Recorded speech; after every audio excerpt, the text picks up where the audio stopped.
Hello and welcome to the chapter on learning. And we're going to focus on some very specific types of learning and get into the specifics of it. First, let's come up with a definition. Now, once again, like in most chapters, everything yellow is, or anything highlighted in yellow is very important. Sometimes there might be information that's in white, but the highlighted yellow is the most important. And here we see learning. Acquiring through experience new and relatively enduring information or behaviors. So we're going to be talking about acquiring through experience. And you should be able to think of your own examples of what I'm going to be talking about. One way we learn is by association. That is true. Associating this will do that. For example, for some people, studying through flashcards means better grades because they prefer flashcards. What we're talking about is the definition here, associative learning. Learning certain events occur together. It's going to be broken down into two different categories. We're going to be going over, or I'm going to be going over, classical conditioning and operant conditioning. Now, just so that you know, usually when I think of classical conditioning, some of the best examples are from owning a pet. And when it comes to operant conditioning, I usually think of examples that maybe come from being a parent. And I'm going to break it down so you'll know what I'm going to talk about.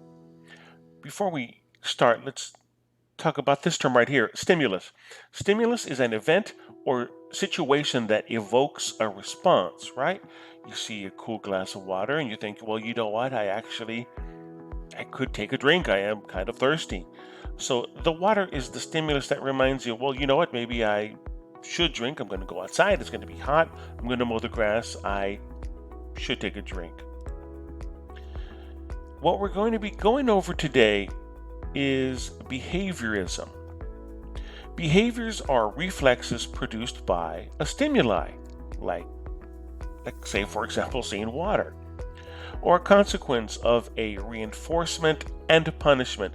We're going to be talking about reinforcement and punishment, and I'm going to break everything down for you. By the way, behaviorism is one of the first and really important psychological discoveries. And when it comes to behaviorism, that's old school psychology. Old school psychology that has been established and tested and proven. So let's go over some examples. Now, the first thing that I want to talk about is called classical conditioning. You may not be familiar with this word, classical conditioning, but you know all about it. A type of learning to link two or more stimuli and anticipate events. Now, what does that mean? You know exactly what it means, and once I give you the examples, you'll realize what I'm talking about. Let's say that you were in junior high, and when you were in junior high, you were in a relationship, and you guys decided, hey, this is going to be our song. This is going to be our song. Now, typically, most junior high relationships don't last, but you did decide, hey, that's going to be our song. So from now on, you're always going to associate that one song with that time when you were in junior high and you were in that relationship. It says here, dogs on a leash or scraping a pan. What does that mean? Now, when it comes to pets, if you have an indoor dog and when you grab that leash, they know what that means. It means we're going outside. It means we're going for a walk. It means we're going to have fun. So just seeing you grab that leash, they know what that means. Another example in reference to pets could be if they just see you putting on sandals. Oh, you're putting on sandals. I know what that means. You're going outside. I want to go with you. It says here scraping the pen. When my grandfather would go outside and he would give leftover food to all the cats, he would start scraping the pen, and all of the outside cats would come from all around because they heard the noise of the pan and they knew that meant food. Maybe when you open a can of dog food or cat food inside the house, your dog or cat comes running from whatever room they happen to be in. They have learned that that specific sound of that can opener means that there's going to be food. So whether it's a leash, putting on sandals, opening a can, they have already been classically conditioned. Even though you weren't doing it on purpose, it happened. Children are being classically conditioned all the time. When they hear an ice cream truck, they know that the ice cream truck means that there's going to be food. There's going to be snacks, popsicles. So classical conditioning happens all the time. And even now as adults, when we hear the ice cream truck, we know what that means.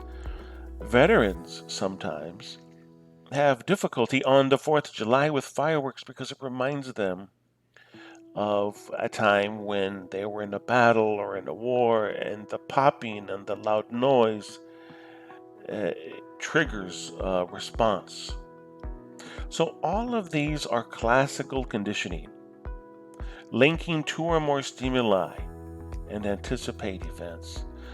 Our pets are phenomenal examples because they've been classically conditioned in many ways. This was brought to the forefront of the world by Mr. Ivan Pavlov. Now, he was studying the digestive system in response to a bell. What he would do is, and he won Russia's first Nobel Prize in 1904, and he was a pioneer in classical conditioning. The name Ivan Pavlov. People know that you've taken psychology many times by simply, sometimes you'll be reading an article or people will be talking and they'll say, wow, you have a real Pavlovian response to, let's say, a food or, a band that you love. When people say, wow, you have a real Pavlovian response to that, what they're referring to, you start drooling, you love it, you have an immediate response.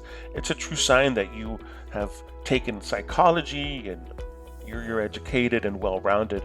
But Ivan Pavlov was studying the digestive tract of dogs, and he kind of discovered, kind of quite by accident, that the dogs would salivate just by seeing the assistant with a coat, just by seeing the assistant walk by, or the sound of the assistant who would normally feed the dogs, hearing the sound of his shoes.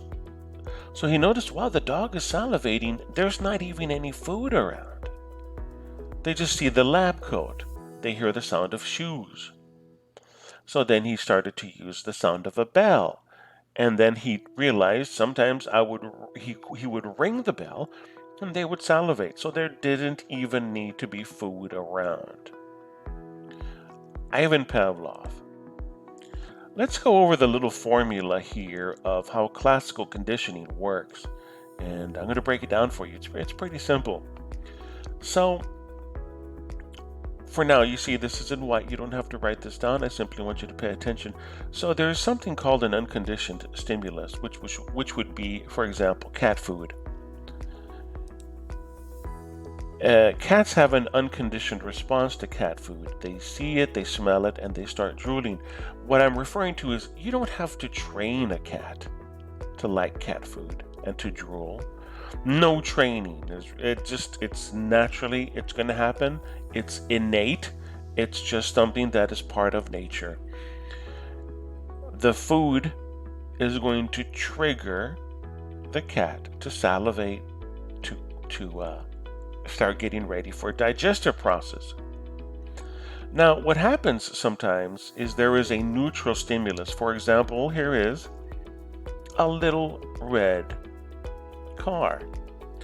Now, this little Kia this little Kia car, let's say that whenever this Kia car would come around to feed the cats, what's going to happen is the cats are going to associate the sound of this little red Kia with food.